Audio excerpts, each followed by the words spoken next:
พี่น้องไต้ผู้นำยันเฮาขาเนี่ยตั้งหลายขาเมื่อสงขาวันเมื่อไหร่ก็เฮาขากันใครจะวนจะด้วยลองตั้งอันเจ็ดสีจีอย่างอันว่านั้นอีกหนึ่งขาเจ็ดสีจีอย่างอันว่านั้นว่าปองสังขลาเผาก็เลยมีปุ่นพรตาดีเจ็ดสีจีอย่างเฮาเผาก็เลยติเลขคำตั้งอันเจ็ดสีจีอย่างตั้งอันเจ็ดสีจีอย่างไหนลีอัมดีในจำตราพระเป็นเสาซ้ำหลักไว้จึงหือว่าในวันเมื่อไหร่เขาข่าวกันใครเจอวุ่นเจอถอมยินอีกหนึ่งขาตั้งอันเจ็ดสีจีอย่างอันว่านั้นเป็นตั้งอันเจ็ดสีตัวฮะเลยหู้ฮะเลยหันอันเจ็ดอันมันอันจืออันเจอเจ็ดสีตัวฮะเลยหันจงมีวุฒิอเปียตั้งพิถืออันว่านั้นค่ะก็ในแล่ตั้งอันเจ็ดสีตัวฮะเลยหู้ฮะเลยหันอันเจ็ดอันมันจงมีวุฒิอเปียถืออันว่านั้นเขาค่ะกูก็ที่เลขคำเจ็ดสีค่ะก็เลยที่เป็นก็อันเจ็ดสีเขาเป็นก็อันมีอาณากันโคที่เลขเจ็ดสีวุฒิอเปียกุนวุฒิอเปียกุนไหนกุนอันมีอาณากันโคอันที่เจ็ดสีเขาค่ะค่ะเนาะข้าเขาในก็อันมีอาณากันโคตาที่เลขเจ็ดสีวุฒิอเปียปืนต่างก็สุเจ้าในก็อันมีอาณากันโคอันที่เลขเจ็ดสีวุฒิอเปียข้าเขาก้นหนังกันเหมือนกันกูก็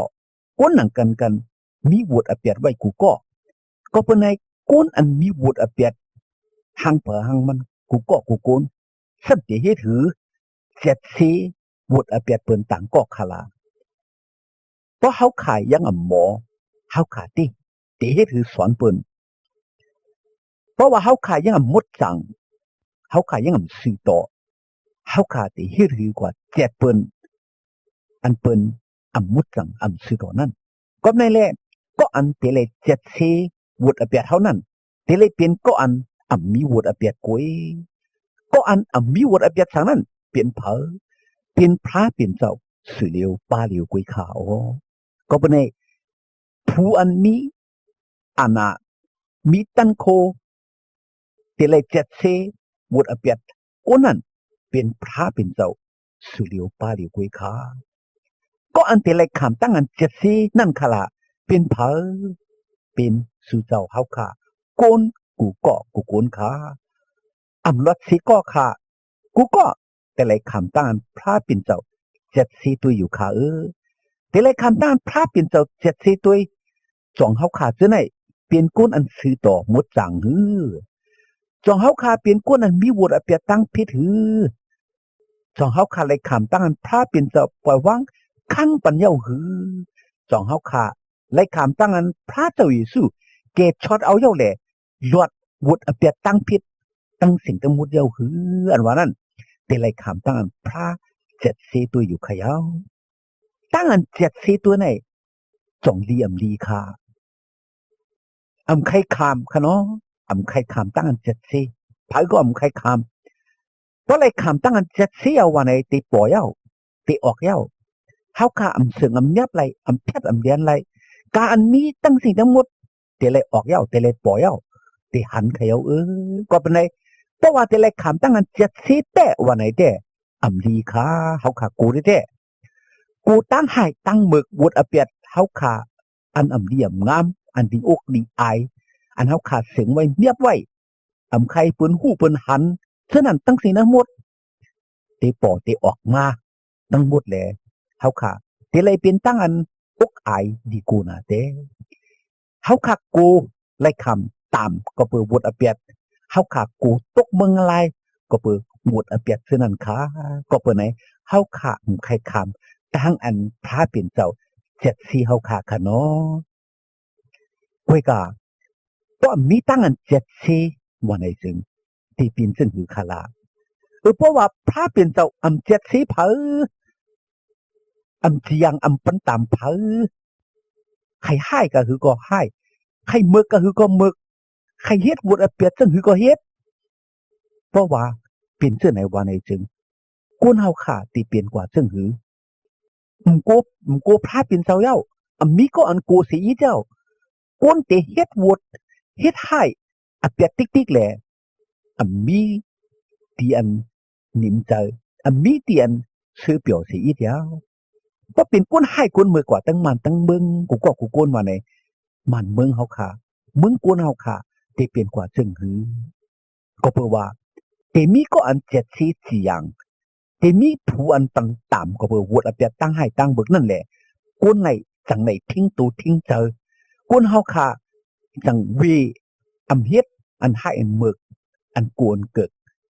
เพชรเปิงตราจังไหนกำไรจังเชื่อไหนแหละเป็นอันลีแท้ๆก็เปิดมีตั้งอันเจ็ดสีสี่อย่างปันตามนั่นแหละก้นเฮาขาจังไหนมีพระมีตราแหละจังไหนเป็นก้นอันมีอจังจาริกะอันดีอันงามอยู่ขยาวลองตั้งอันเตเลยคำตั้งอันเจ็ดสีสี่อย่างอันว่านั้นเป็นอันลีปุ่นสู่เจ้าเฮาขาเตๆเนาะกุยกาเจ้าหนังเฮาขาเลยถอมในยินกว่าเย้าว่าเพราะว่าเตเลยคำเจ็ดสีสี่อย่างแต่ว่าไหนก็เปิดเฮาขามีวดอเปียดน้ำหนาแลตีเฮ็ดหือเตเลยคำตามทุกขยับเจอเต้ๆอำเจอหือกูเต้ๆเนาะกุยกาพี่น้องเขาเฮาขาอันกันถอมตัวอีหนึ่งจำตราพระปิ่นเสาสำลัดไว้จังหือจองเฮาขาลีกูเต้แน่นั้นก็จองเฮาขาลีโจมเต้แน่ในจำลีกว่าตาโยมาหมาย2:18นั่นมีไว้ว่าจอมหนังตราสตางซื้อเปียวอันเก่าฮอลัดนั่นพระปิ่นเจ้าตักเอาตั้งเจ้าเยซูคริสต์แลที่ยังอมุกวนเฮาอันทางซาตั้งหลายนั่นโอ้ว่าไงคะพระเจ้าเยซูมีอาณาตันโคตาเตเลยเจ็ดเซวุดอเปียดกวนเฮาตั้งสิ่งตั้งหมดว่าในอยู่ขยาวกันให้จำนึกออกว่าตาก็เร่งทุบผลปัทมาหมาย4ข้อหานั่นก็มีไว้ว่ากบในแลส่วนเจ้าพระไปปอมานั่นสิอย่าปีสี่อย่างกระสังมันเจ้าตักเห่อลองตั้งอันเสียงไว้เมียบไว้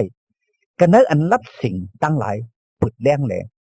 ตั้งจำตั้งปองหูเธอตั้งหลายตักถามซาอ๋อเหมือนนั่นกูก็กูโกนหังเผอหังมันตักไหลขำตั้งอันพระปิ่นเจ้าหย่องโยโอว่าไงคะด้วยขรู้ตักไหลขำตั้งอันพระปิ่นเจ้าหย่องโยในขว่าเมื่อนั้นเฮาคาเลยถอมในยินกะก็ปูบูดอเปียนั่นแหละเฮาคาแต่เลยขำตั้งเจ็ดเสียอย่างปันตามและลีโกย้ำในสมว่าพระปิ่นเจ้าตีหย่องโยก็เบอสังหย่องโยก็เบออันเฮาคาคัดเจอจูจากกำเจียงตระก็เบอเฮาคาวีเปิงตั้งให้ตั้งมึกบูดอเปียก็เพื่อว่าเฮาขาดจะไหนต้องป่านตั้งพิษเจ้าเก่าแหละขำตั้งพระปิ่นเจ้าป่วยว่างไปตั้งหมดสุกสายมุดเกี่ยงเหี่ยวเฮาขาดให้เดี๋ยวเลยขำตั้งพระปิ่นเจ้าหย่องโยขาในเปลี่ยนตั้งอันดีเด็ดๆค่ะเนาะกันนะวัตถุตันยีละหมาย12 ข้อ 2นั่นมีไว้ว่าเหมือนนั่นเขาเจอนอนนับกันแล้วมุนดินนำหนานั่นตักอ่อนกันตื่นมาอ๋อกำพองจำตักตื่นมาจูตีตั้งอันอัศกลิบถาวราเลยกำพองจำตักตื่นมาจูตีตั้งอันอกอายตั้งอันเหลลู่ถาวราอ๋อว่าไหนคะเท่านั้นเขาเลยหลักกว่าเย้าเมื่อเจ้าเยซูพระจอมาปอกทุเตียปอกสองนั่นกุนกูก็กูกุนเป็กสมอดตายกว่าเย้าเสตาก็เทเลยขึ้นมีโตมีเจอเลยขึ้นอัศกลิบลุกขึ้นมาเทเลยมากกดีพระเจ้าเยซูขามตั้งพระปิ่นพระเจ้าเยซูเจ็ดเซตุยกูก็กูกุนหังป่าหังมันเขาเจนลูกกระตั้งตายขึ้นลิบมาเท่านั้นกำพองเทเลยขามพระยุกยองเสเลห้องขึ้นเมืองกลางหาวจำจ้าอยู่เศร้านิกจะถาวระในเมืองกลางหาวเจ้าอยู่ค้ากวยกากำพองซ้ำเปลี่ยนเจ้าหือเทเลยขามตั้งอันเจ็ดเซก็เปิดวุฒอเปียตั้งให้ตั้งมึกอันเฮ็ดป่นมาในสู่อสักกวนนั่นแหละตักไหลเหลลู่กดีภายนาพระตักไหลขามตั้งอันปันตามกว่าเปิดวุฒอเปียเท่านั้นค่ะนังหือที่อำไรคำตั้งอันปันต่ำก็เปิดวุฒอเปียเท่านั้นถึงที่ไรต้องปั่นพระปิ่นเจ้า โจไปตายนั่นค่ะโจเอาขายังสักลิบอยู่เขาขาเมียคว้างตาตีไรต้องปานพระเป็นเจ้าตั้งให้ตั้งมึกหมดอเปียตั้งเสียนหมดแหละเฮามันเจ้าปล่อยรอดข้างปันอยู่ค่ะเพราะเหตุไหนจึงเขาขาเตรียมในคำตั้งอันเจ็ดสีเสียงปันตามสังขยาวกันในจำเจ้ายุหันหมาย10 ข้อเปียนั่นก็มีไว้ว่าท้าวราอสากอเกาปันดีเขาเขานั่นตักกังหลอดตั้งหนูตั้งเหลียวตาเสียมถาดผู้ไรเสก็เสคนอำลุกเขาออกเสียกันในมือเก่าไหลว่าในคะในเป็นขอความตราพระเจ้าเยซูค่ะมันจะว่ามันจะปันท้าวราอสากกันมาเขาขาติเลยอสักลิบนิกากันในผงเมืองกลางเอาพระเป็นเจ้านั้นที่เขาขาเขาเจือนยืมมัดฮับเอามันเจ้านั้นอยู่ค่ะกันในจำดิกอว่าตะโยมาหมาย2 ข้อ 7นั้นมีไว้ว่าที่เขาเจือนกำจังตั้งกำตั้งจังอันลีเสแลหาพุงเสรตั้งจาติอันอำพอกเตียนนั่นมันเจ้าตักปันท้าวราสากว่าในขยาวในจำดิกอว่าตะโยมาหมาย6 ข้อ 22นั่นก็มีไว้ว่าตอนเดียวในจำการงานสูดลอดออกเสียกันนะมืออเปียตราเลยเป็นข้าพระเป็นเท่านั้นสุไลอโจตั้งหมดจางในที่สุดที่กวยปุ่นสุดักไหลท้าวราอสากว่าในคะกันนะพระเจ้าเยซูเฮาขาแต่ไหลท้าวราอสากอันว่าอสากอันนำเท่าอำเป็นอำตายแต่ไหลจำจ้าตาสีกันนะเบิ่งกังเฮาพระเป็นเจ้านั้นกวยค่ะก็ดีนะจำนึกออกว่าตะโยหันเพิ่นปฐมหมาย2 ข้อ 25นั่นก็มีไว้ว่ากะติเศร้าอันมันเศร้าปันติเฮาจำเป็นกะติเศร้าอันเป็นอสักท้าวรานั่นว่าในขอยเอาก็เปิ้นไหนพี่น้องเขาเป็กสมาเฮาค่ะเตเลคำตั้งอัน7เสตาก็อำลูกูค่ะเป็กสมาเฮาค่ะเลยเฮ็ดผิดเปิงมามีวุฒิอเปียดนำหน้าเสตาก็อย่าไปกูค่ะเพราะว่าเฮาค่ะต้องมาเร็วต้องปั่นพระเป็นเจ้าหามันเจ้าอิดหลูปล่อยวางข้างปันบุตรอเปียทั้งเสียงน้ำมดว่าในเฮาค่ะหลอดเขย่าเพราะว่าเฮาค่ะอยู่มัดอิงปึงพระเจ้าเยซูว่าในจึงเลยคำต้านพระเจ้าเยซูเกษเสชเราเย้าแดวันอัน7สีอันเป็นวันที่สุดที่กวยนั่นเฮาค่ะอำลูกโกเฮาค่ะติเลยหลอดเฮาค่ะติเลยหลอดตั้งอันปันตามเฮาค่ะติเลยหลอดมึงอะไรเฮาขายังเตะเลยฮอดเลยเพียวเลยจำใจอยู่เช้านิกจะถามว่าในผงเมืองกลางเฮาพระเป็นเจ้าอยู่ค้าก็เป็นไหนแล้วอ่อนกันอยู่มัดอิงเปิงอากูพระเจ้าอยู่สู้แลฮาเลยกัดยินช้ำซามึงกัดยินมึงพระเป็นเจ้าสิกรรมว่าในฮาเลยผิดปังพี่น้องไตผู้เรามีเฮาขาสิกรรมค้าเฮาพระเจ้าเยซูปันมังกลาตั้งลีเฮาพี่น้องไตผู้เรามีเฮาเขาเลยมีตั้งกันอยู่ดีกินวันกัดเย็นช้ำสากวาลีมาฮอดลอดเพอันเดรกูเจอกูมิวแหละฮาเลมีตั้งหนิมตั้งชมตั้งเสือตั้งมนตั้งเปียวกูเจ้าเหนือวันคำกูเมื่อกูวันตาเสียมถัดสิกำขา